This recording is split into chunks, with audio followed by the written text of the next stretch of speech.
Great soil means great plants, and winter is the perfect time for building soil health ready for the next growing season. In this video, I'm going to share some of the methods that I use to nourish my soil without the need for expensive bought-in fertilizers and amendments, using materials I can easily source for free or very cheaply. As I'm finishing harvesting my autumn crops, I'm getting more bare beds like this one. Now you can improve soil around actively growing crops too, of course, and I'll show you how to do that in a moment. But first, let me show you how I'm going to put my bare beds to bed. The aim is to replace all of the nutrients that were taken up by the plants growing here and then lost when it was harvested or cleared away to the compost heap. If we didn't replace these nutrients, the soil would gradually get poorer and the next crops just wouldn't thrive. So to reinvigorate the soil, we need to add organic matter. That's just living materials that have broken down and that we can add to the soil to improve its structure and feed the plants growing in it. Now, two of the very best are garden compost and this stuff, manure, and both of them we'll be using today. This stuff is pretty well aged actually. You can see it's quite crumbly, and any bigger bits like this have all winter to break down into smaller fragments. And that's one of the advantages of spreading organic matter now as winter's approaching. We're not going to be planting anything for 3 or 4 months, which gives nature plenty of time to build our soil. So I'm just going to spread this stuff about 2 inches or 5 centimeters deep like this, and I can use the back of my fork here just to kind of smash apart any bigger bits like that. And I'm trying to get it relatively level, which is easier with this nice crumbly manure. There we go. That looks very pleasing, doesn't it? Beautiful stuff. If you have any wood ash, by the way, now is actually quite a good time to spread it. Just make sure it is pure wood ash, not got any coal ash or sort of treated things or bits of rubbish or anything like that that have also been burnt. We want it nice and pure, and just spread it on a little thin layer like that, and it'll add a good dose of extra nutrients to kind of really zhuzh things up. I could leave it as it is, but to double up, I'm going to add a lovely layer of leaves. Now, my hornbeam hedge here has literally dumped all of its leaves in the last week, and I've been busy scrabbling around to get as many of them as possible. And just look at it. All of this is potential free food that will improve the soil structure, and it's all free. It's just wonderful. Let's get ourselves some of that onto our bed.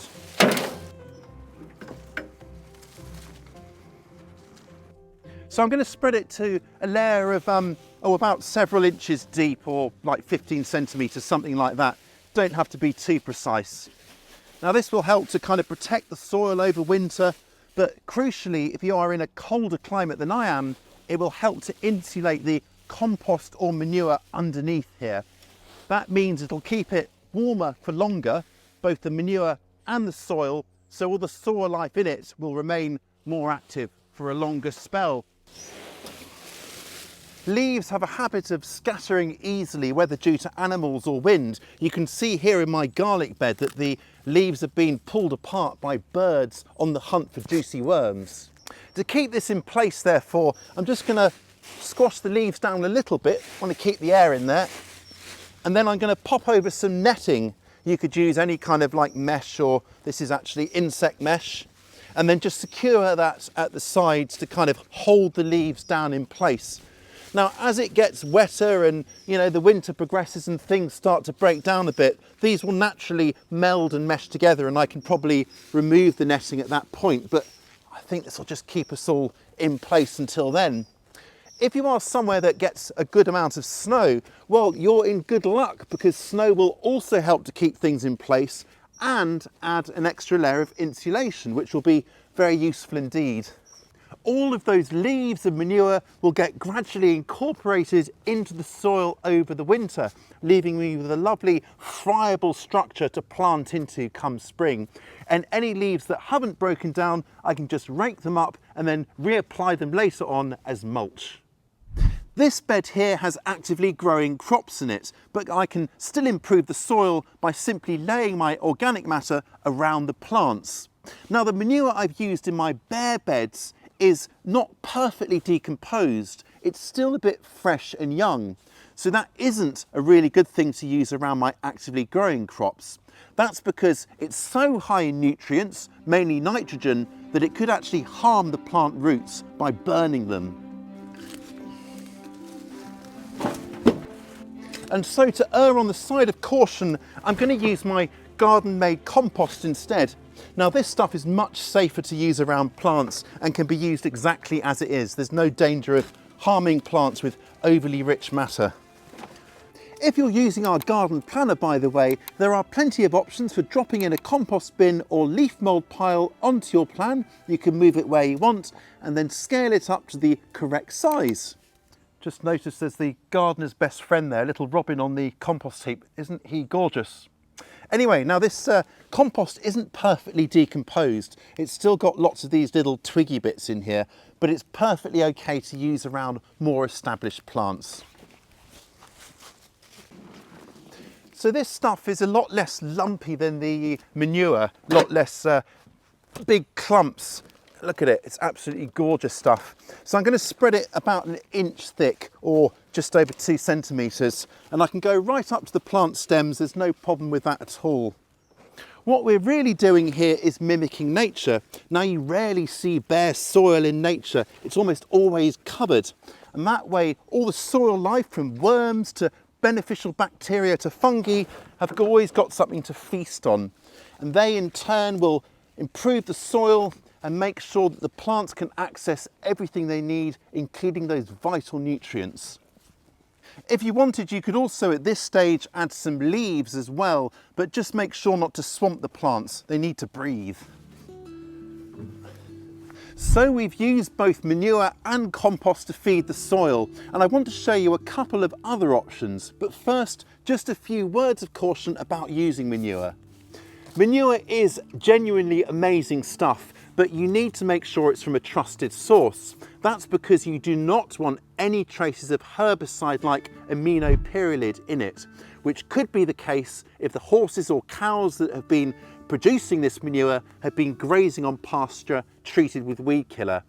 Herbicide that persists in the manure can then of course go on to affect your crops and potentially kill them off. So please do ask before sourcing your manure, and if in doubt, look elsewhere.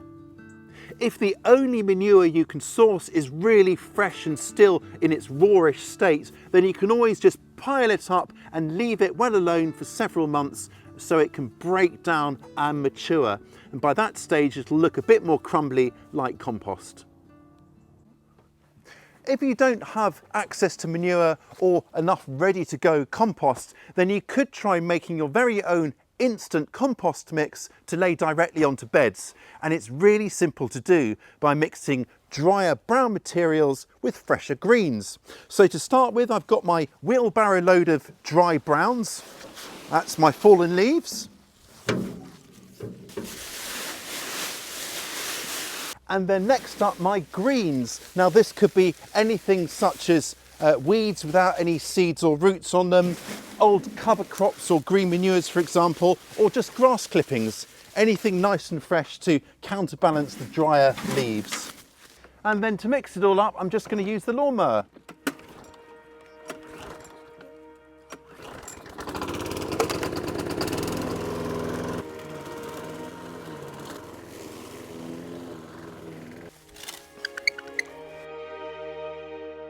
You know, there are some things in gardening that just please you unlike any other, and one of them is making stuff like this. This is such a pleasing mix of browns and greens, and I'm excited knowing that this is going to really improve my soil.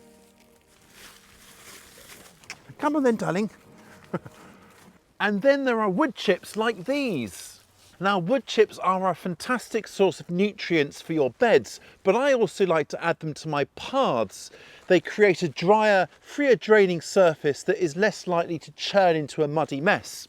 Now, the roots of plants in the surrounding beds can still root down and into the paths, while the fungi in the soil will help to release the nutrients trapped in here for the roots of the surrounding crops. Wood chips are a great choice to use around perennial crops like fruit trees and bushes because they will rot down really slowly, releasing their nutrients in a more sustained way. Get your wood chips in place between now and say mid-winter. Now just go through and remove any weeds first and then spread your chips to a depth of about 1 inch or 3 centimetres. Now just be sure to keep the wood chips clear of the stem of your fruit bush because if they sit against it, it might cause issues with rot.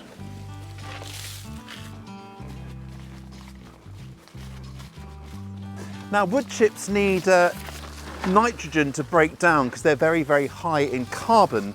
Because of this, you absolutely shouldn't dig the wood chips into the soil because what will happen then is they will suck up, if you like, all the nitrogen from the surrounding soil, temporarily locking it up and depriving plants of essential nutrition. However, laid onto the surface like this is just fine.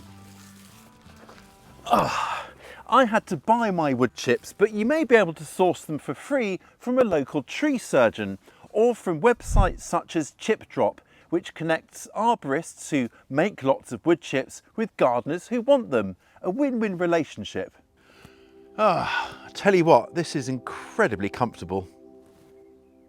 A great option if you want to make lovely, rich compost from wood chips is to layer them with something that's rich in nitrogen. For example, fresh green material, or, would you believe it, something like this, manure, lots of nitrogen in that. So what I may do is mix some of this with some of this, layer it together in an out-of-the-way pile and leave it for a year or so to create my own special blend of compost, which I can use more generally around the garden.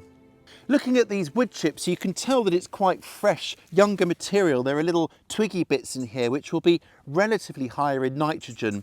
And because there are smaller pieces, they'll rot down nice and quickly too. And look at this, you can see from this bit here, it's got slightly white deposits on it, like ash. That's a really great sign. That's the mycelium of the fungi already working on these wood chips to kind of break them down. So it's really good stuff. Between wood chips, local manures, gathered up leaves and harvested green materials, you will have all you need to build healthy soil and keep your plants in glorious health. Well, I hope you are as excited as I am to nourish your soil this winter. Your plants will absolutely love you for it come spring. I'll catch you next time.